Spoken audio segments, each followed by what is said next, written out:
Vamos começar com nossos objetivos da aula de hoje.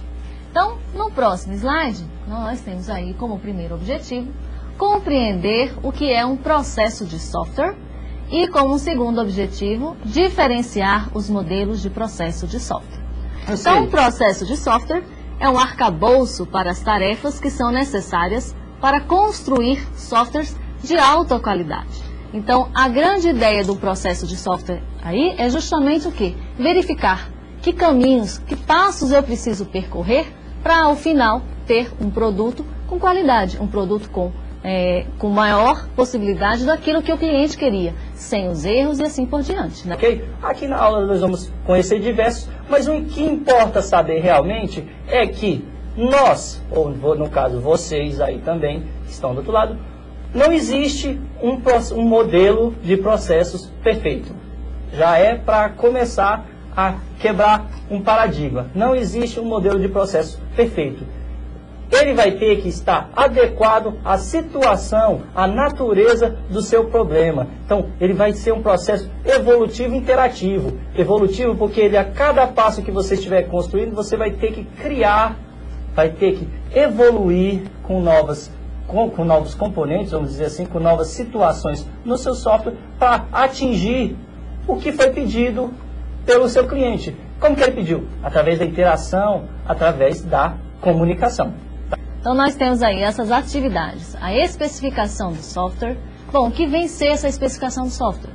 Nós vamos fazer aí uma análise de requisitos. Independentemente do modelo que nós vamos adotar para desenvolver o software, nós precisamos saber quais são as necessidades desse software, quais são as restrições.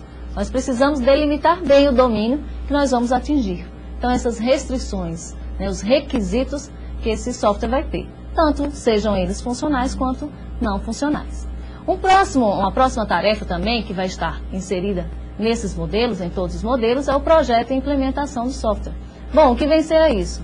Vai ser o projeto propriamente dito, né? Um projeto da análise ou um projeto da implementação também. Bom, e a implementação propriamente dita? Então, ao final aí, como produto, nós também teremos um software desenvolvido. Uma outra tarefa importante é a questão da validação do software. Então, nós estamos falando de quê? De teste, né? Nós temos que chegar ao final do processo e ter um software com qualidade, sem erros, né? E um outro ponto importante é a evolução do software. Bom, o que nós estamos pensando aqui? Nós estamos assim no mundo que é altamente mutável. Várias funcionalidades estão sendo requeridas com o passar do tempo. Então, nós precisamos também apresentar um modelo e que esse modelo ele vai precisar evoluir com o passar do tempo, para ele atuar no mercado. Né? Nós temos aí até o nosso AVA. Então, nós temos um modelo que foi utilizado e com o passar do tempo novas funcionalidades foram inseridas nele. Então, esses modelos de desenvolvimento não devem ser aplicados ao pé da letra, e sim adequados à realidade da organização. 3 modelos que podem nos auxiliar. Vamos acompanhar? Esses modelos, no caso, aí são categorias. A primeira categoria aí, onde a gente poderia enquadrar desses modelos de processo de software, é a em cascata, tá ok? A segunda, o desenvolvimento evolucionário e o terceiro, baseado em componentes. O cascata considera as diversidades mais fundamentais, as fases fundamentais que podem compor, que podem fazer parte de um software. Então, ele foi o primeiro modelo proposto, como vocês viram lá no nosso videozinho, tá ok?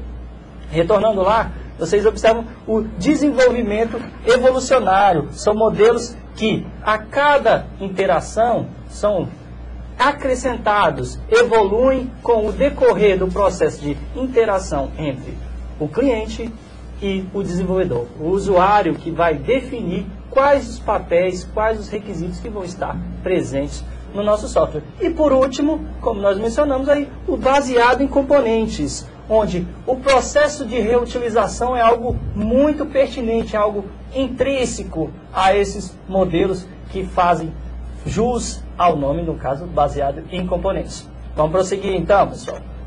Tá. A gente mencionou do nosso modelo em cascata. Ele é o mais antigo, é o mais usual, é uma abordagem gradual e possui uma sequência de passos que deve ser obedecidas metodologicamente. Vocês lembram da palavra? É estabelecido fases, e essas fases possuem aí técnicas, atividades que devem ser cumpridas. Voltando lá, cada fase possui documentos que devem ser aprovados, devem ser, obviamente, criados para então ser aprovados. Esses documentos vão variar muito. Vocês vão conhecer para frente aí que existem desde os diagramas até documentos textuais mesmo. Então, não só nesse modelo de cascata, há um processo de documentação associado ao nosso modelo de processo de software. Ok? Prosseguindo então, pessoal, nós temos aí as fases que compõem o modelo em cascata. A primeira aí é a definição de requisitos, onde vai ser estabelecido todo o padrão, o que vai estar dentro do nosso software. Esse processo, como a gente já mencionou, como a gente citou, requer a comunicação estreita entre o usuário final, ou o cliente, e o desenvolvedor, e o engenheiro de software, vamos chamar assim. Ok? Para a próxima fase, então, pessoal, aí, se vocês lembram, consiste no projeto de sistema e software, onde vai ser definido todo o modelo de software da aplicação. Depois disso, depois do projeto realizado, nós temos a implementação e testes de unidade. Por que testes de unidade, pessoal? Porque a nossa implementação, geralmente, ela é feita por partes. Então, é realizado um teste somente dessas partes. Então, você tem partes que são criadas, que são desenvolvidas, já que, geralmente, uma equipe de software é composta por diversos desenvolvedores, cada um com a sua tarefa. Então, cada um já tem um processo de teste para a sua própria unidade, para o seu pedacinho que criou. Após isso, então, nas nossas fases que a gente apresentou lá no slide, se vocês acompanharem aí, nós temos a integração e o teste de sistema inteiro. A integração do que? Dessas pequenas partes que a gente havia mencionado. E após isso, aí sim, nós temos um teste que vai abranger todo o nosso sistema.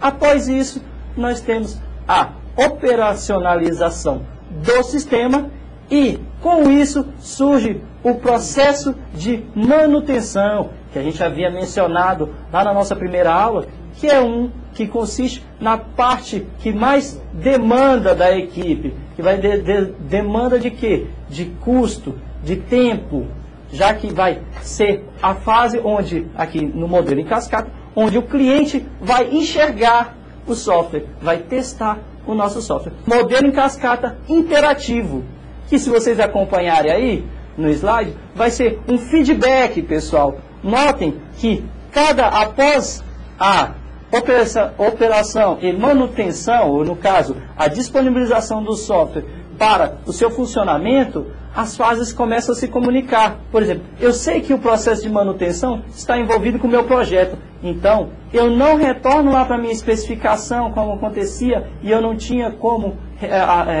arrumar no modelo em cascata tradicional. Então o que foi feito? Foi criado esse processo interativo entre as fases, um canal de comunicação com cada uma das fases do nosso modelo em cascata. Mas agora eu vou identificar alguns problemas, viu? Bom, o primeiro deles é a dificuldade em acomodar mudanças depois que o processo inicia. Se a gente voltar lá no slide anterior, em que mostra esse modelo cascata, volta mais um slide, então nós temos aí a sequência de todas as fases desse modelo cascata, definição de requisitos, projeto de sistemas e assim por diante. O que é importante observar é que a entrada de uma fase posterior é justamente o quê? A saída da fase anterior. Inflexível divisão de projeto em estágios distintos. Bom, se a gente relembrar lá da arquitetura desse modelo cascata, a gente viu que onde que ocorre a especificação de requisitos? Numa única fase, não é mesmo? A primeira fase daquele modelo cascata, então é lá. Ou seja, você não consegue fazer a obtenção dos requisitos do software separadamente. Na sequência, temos mais alguns problemas, né, que é a dificuldade em responder a mudanças dos requisitos. Bom, aí vai até um pouquinho do que eu estava falando. É difícil por quê?